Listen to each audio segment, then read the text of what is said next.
Bienvenidos, bienvenidas sean todos ustedes a este segundo episodio de su podcast Con las luces apagadas. Mi nombre es Víctor Galindo y si me lo permites, te voy a estar acompañando durante los próximos minutos. Este segundo capítulo del podcast trataremos un tema bastante interesante en el que tengo que tengo que hacerte una pequeña advertencia de que si eres pues una persona religiosa o muy adepta a la religión católica, tal vez este no sea tu capítulo favorito. ¿Por qué? Porque en esta ocasión podemos llegar a cuestionar ciertas cosas sobre esta creencia. No se trata de estar en contra, tengo que aclarar esa parte. No se trata de estar en contra ni mucho menos. Es como yo les digo y les insisto, cuestiónense. Cuestiónense todo y vean qué es en lo que pueden diferir, con lo que se pueden quedar. Elijan ustedes. Elijan ustedes qué es la creencia que a ustedes se les acomoda, con qué quedarse y qué desechar de cada cosa. Entonces, pues, si eres una persona muy creyente o sensible, sobre todo en este tipo de temas, te invito a que reconsideres escuchar este capítulo o que directamente pases al siguiente. La verdad es que no hay ningún problema.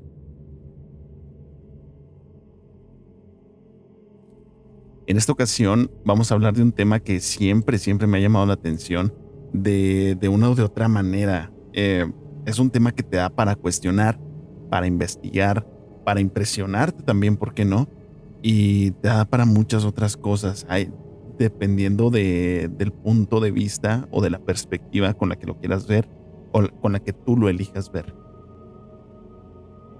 A lo largo de la historia se han presentado diferentes casos, diferentes personas que han tenido un tipo de heridas muy específicas y muy peculiares, las cuales se asemejan muchísimo a las que según pues los diferentes textos, los diferentes evangelios fueron sufridas por Cristo durante su crucifixión.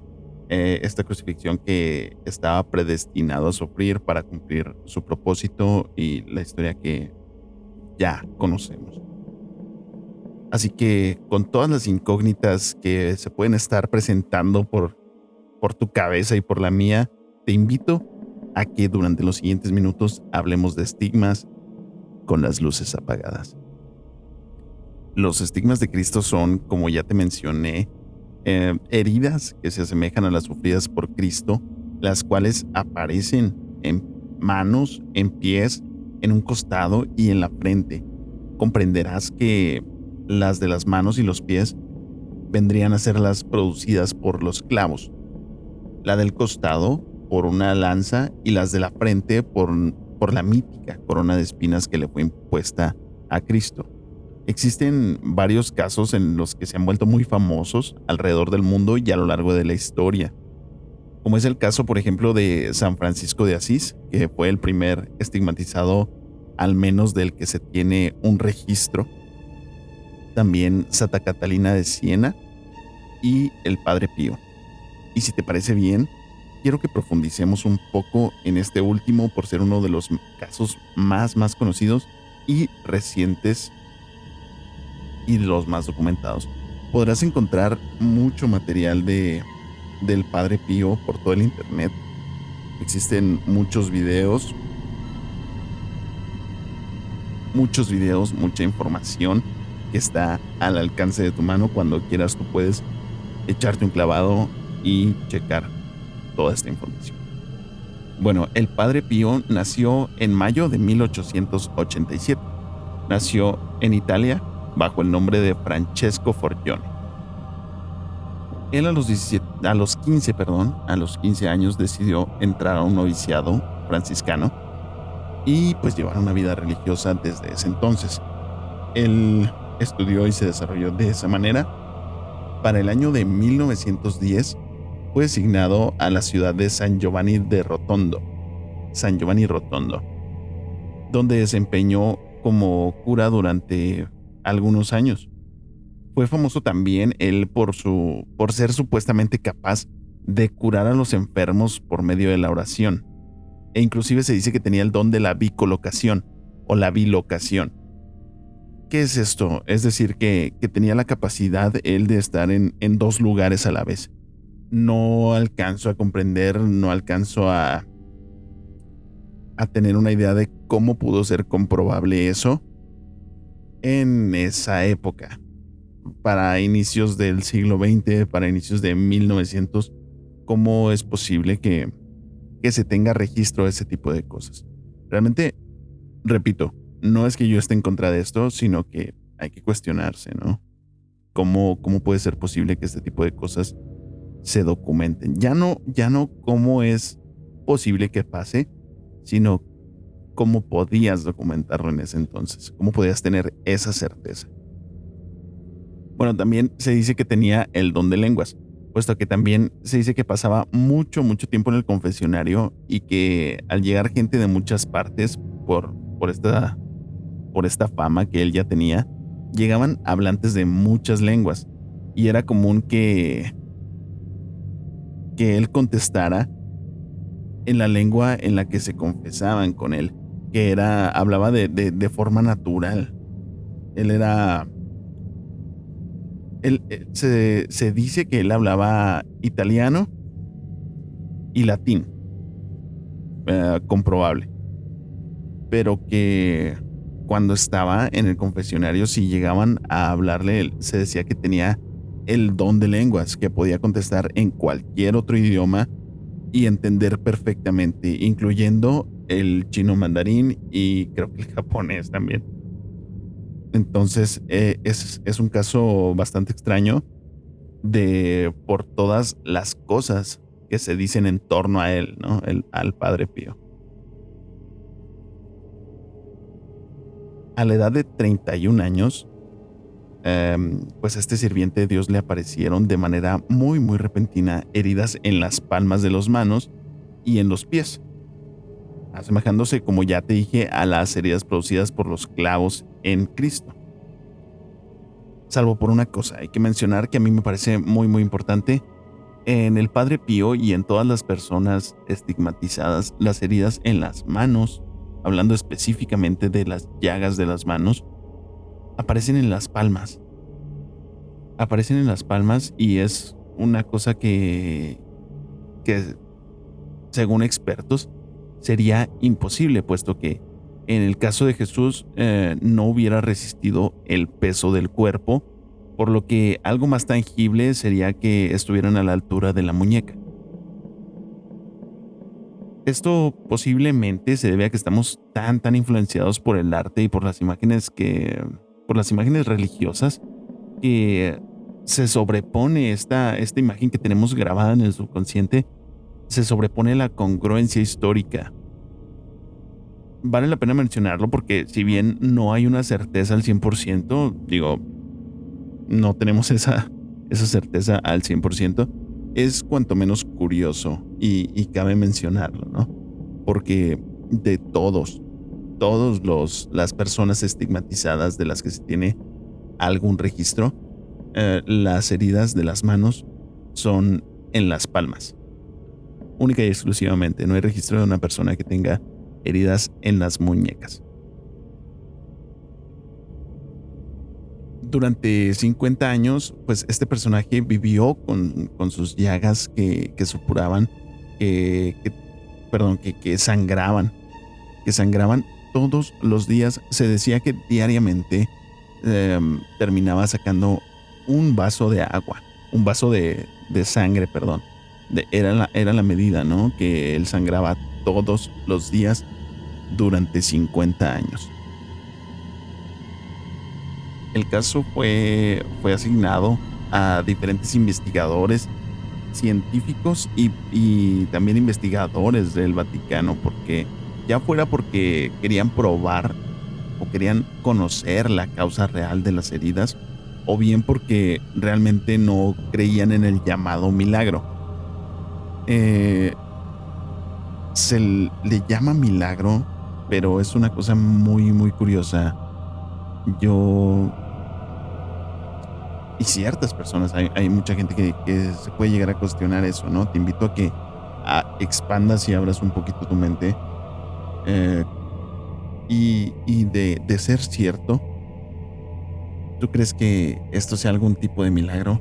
¿Algún tipo de sacrificio por el que debe pasar una persona tan acercada a la fe y a la religión, porque es esto que se dice de los estigmas es una cuestión que le pasa única y exclusivamente a personas que están muy cerca de la religión, que tienen una fe muy grande, que son muy adeptas a la oración. Y realmente es algo curioso, ¿no? Porque puede, puede ser que esté predispuesta a este tipo de personas, que sea algo como cognitivo, que sea algo psicológico que se desarrolle en el momento con algún detonante, ¿no? De alguna experiencia. Puede ser que efectivamente de manera repentina se le presenten estas heridas por medio de la fe o como un mensaje de Dios, puedes creerlo también. O puede ser también que sea una forma del cuerpo de liberar algo, algún tipo de estrés, algún tipo de, no sé, algún tipo de carga. Puede ser también que sea un castigo. O puede ser también que no sea algo que venga de Dios. Puede ser que no sea una señal divina, sino un castigo. Y si tú lo quieres ver así, que que es únicamente en personas muy adeptas a Dios y con una fe muy grande, ¿qué tal que es una tentación o una prueba o un castigo o una manera de que el maligno, como se le llama en la religión, em, les imponga cierto castigo o se meta entre la vida, entre poder desempeñar esa vida religiosa y la funcionalidad en sí de la persona?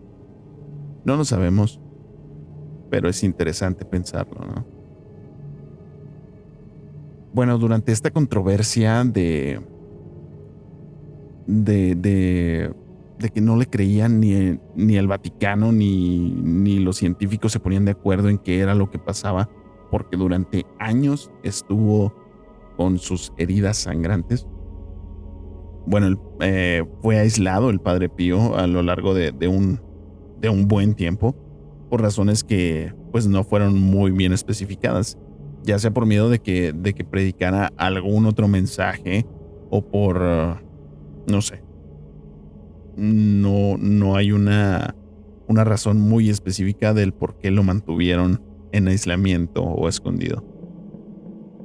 Luego de esto, su recuento de supuestos milagros siguió aumentando. Se dice que tenía el poder de realmente sanar a las personas. Hay casos de gente que asegura simplemente haber soñado con el Padre Pío y, y se recuperaba de sus dolencias, de sus enfermedades. Gente que necesitaba una operación, de un momento para otro ya no era necesaria. Gente que tenía destrozados sus pulmones, de repente en 3 días ya estaba recuperada. Hay casos que están por ahí en internet, que tú los puedes encontrar, los testimonios de la gente. Y se fueron aumentando sus recuentos de milagros hasta el día de su muerte, que ocurrió cuando él tenía 81 años. Y sus supuestos milagros llegaron aún más allá, porque él fue canonizado por el Papa Juan Pablo II. Fue después de 40 años de su muerte cuando la iglesia decidió exhumar su cuerpo para hacer una ceremonia en su honor. En este momento se dieron cuenta que su cuerpo se había conservado intacto durante todo ese tiempo. Y una cosa muy peculiar, um, se dieron cuenta que además de que se había conservado su cuerpo completamente sin haber tenido ningún proceso de embalsamaje, sí, sí, embalsamaje es la palabra correcta, me supongo, sin haber tenido ningún proceso para que se conservara su cuerpo, estaba intacto. Se dice que es por el clima de donde estaba enterrado, que es por la humedad, los niveles de humedad, la temperatura en la que estaba, pero no se explica realmente por qué durante 40 años no se degradó ni un solo día. Es un caso muy curioso. Hay imágenes también de esa ceremonia. Y se dice que se despedía un fuerte aroma, un agradable olor floral, como a rosas. Y esta es una de las características, perdón, principales y más reconocibles de los casos de las personas estigmatizadas. Es algo curioso, pero en todos y cada uno de los casos se habla de este agradable aroma de rosas y que se guarda el líquido, la sangre, eh, como se dice que tiene textura también como de algún tipo de aceite con la que se guarda para ungir también a los enfermos y aplicar los santos óleos a las personas que lo necesiten. Entonces, es algo muy, muy curioso también que en las llagas que tuvo durante la mayor parte de su vida emanara este aroma y durante el momento de su exhumación también.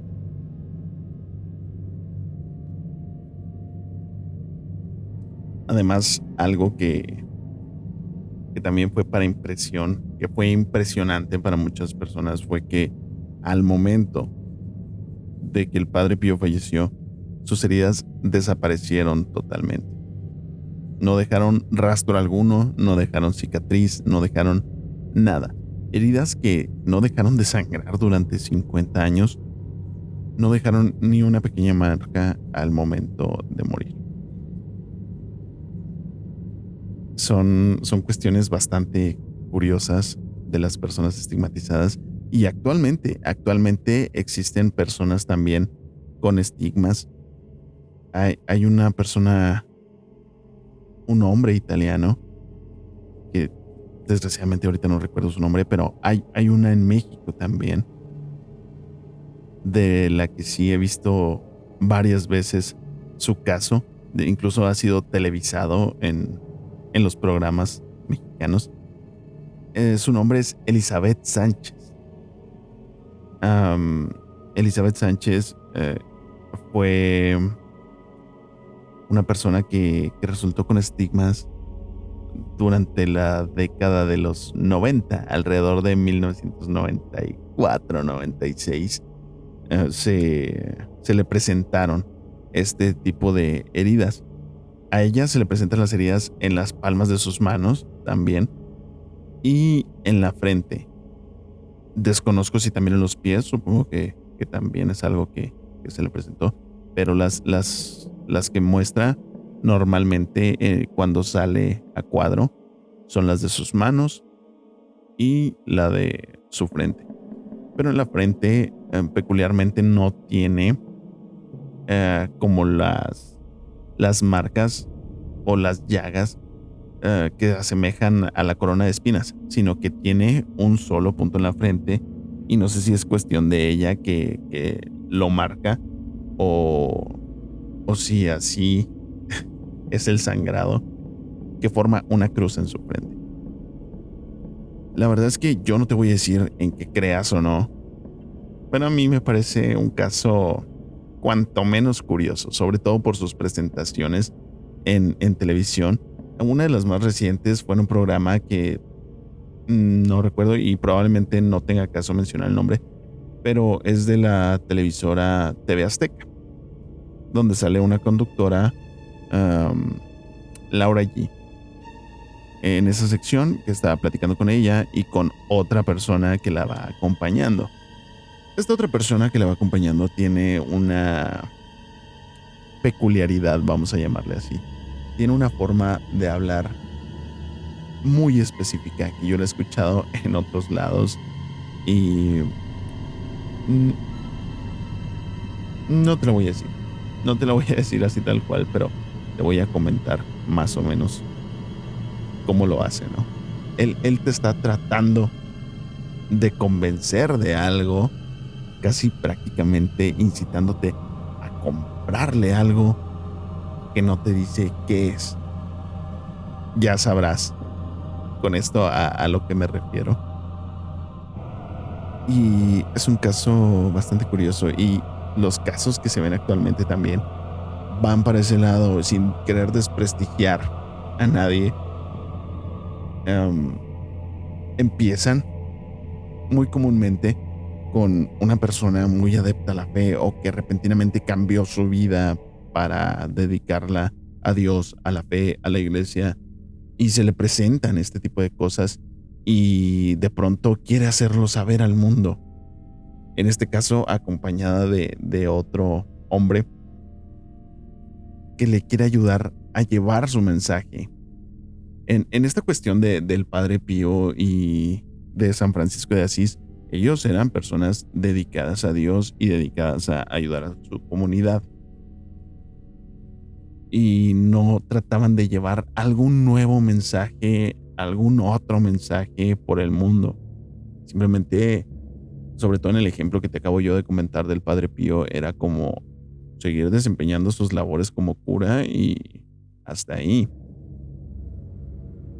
Entonces, es curioso que este tipo de personas de repente son llamadas por Dios o por la Virgen y les encomiendan un nuevo mensaje en los que empieza a haber una falta de coherencia y de congruencia en sus palabras, porque empiezan a hablar de cuestiones un poquito más místicas, podemos llamarlo así, o de profecías del fin del mundo, de cuándo viene el fin del mundo, de una nueva orden que está dándonos Dios, etcétera, etcétera. Inclusive llegan a tener mensajes, vamos a llamar cósmicos, relacionándose con ovnis y seres de otros planetas en los que ya se vuelve algo totalmente fuera de contexto, ¿no?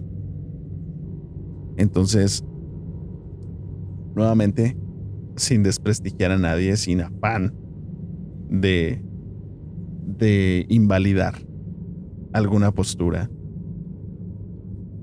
te invito a que cheques esta información, a que cheques este tipo de casos. Es bastante interesante, es algo que a mí me llama mucho la atención porque es algo que, de ser real, es un misterio muy, muy, muy raro y muy interesante y no podemos saber a ciencia cierta qué es lo que está pasando en cada uno de los casos, ¿no? Entonces, es un tema del que ojalá hubiera podido recopilar más información para traértela, eh, queriendo pensar que es algo que a ti también te va a llamar la atención, que puedes pensar que es algo sobrenatural, que puedes pensar que es algo totalmente falso. Y hablando de eso, yo quiero saber qué es lo que opinas. ¿Qué opinas de las personas estigmatizadas? ¿Qué opinas de los estigmas de Cristo? ¿Crees que es algo real o es algo falso? ¿Te parece que es un milagro o una penitencia o tal vez un castigo o simplemente un fraude tal vez? Quiero leer tus comentarios, me interesa bastante. No sé si soy la única persona que le interesa este tipo de temas y conocer un poquito más, ¿no? De todo lo sobrenatural que hay en, en el mundo y cosas tan curiosas como estas. Tal vez no fue un episodio que te asustara, un episodio que te perturbara, pero ya vendrán algunos otros. Estoy queriéndolo ver un poquito desde el lado sobrenatural. Te invito, te invito a que lo cheques. Ya tengo otro capítulo recordándote que este es el segundo. El primero hablé sobre el misterio del doctor Jacobo Greenberg. Si no lo has visto, chécalo también. Si no lo has escuchado, chécalo. Aquí está en mi canal, está en Spotify también. Creo que por mi parte, esta vez es todo. Estoy preparando varios otros temas de misterio, de asesinos seriales y de cuestiones paranormales. Si tú tienes algún caso o alguna experiencia paranormal, te invito a que me la compartas en mis redes si quieres que la hablemos aquí. Compártemelo en mis redes. En Instagram estoy como @CLLApodcast, que son las siglas de Con las Luces Apagadas. También tengo un correo de Gmail en el que puedes estar mandándome tus experiencias y apuntar a lo mejor algún archivo que pueda servir como ilustración, ¿no? Como ilustrativo o algún audio, ¿por qué no? Que este correo es clapodcast@gmail.com. Igual, son las siglas de Con las Luces Apagadas. Creo que por esta ocasión es todo. Espero que haya sido un tema de tu agrado, un tema interesante y que tengas ganas de escuchar el próximo capítulo también. Mi nombre es Víctor Galindo y te deseo que tengas muy buenas noches, que puedas dormir muy bien con las luces apagadas.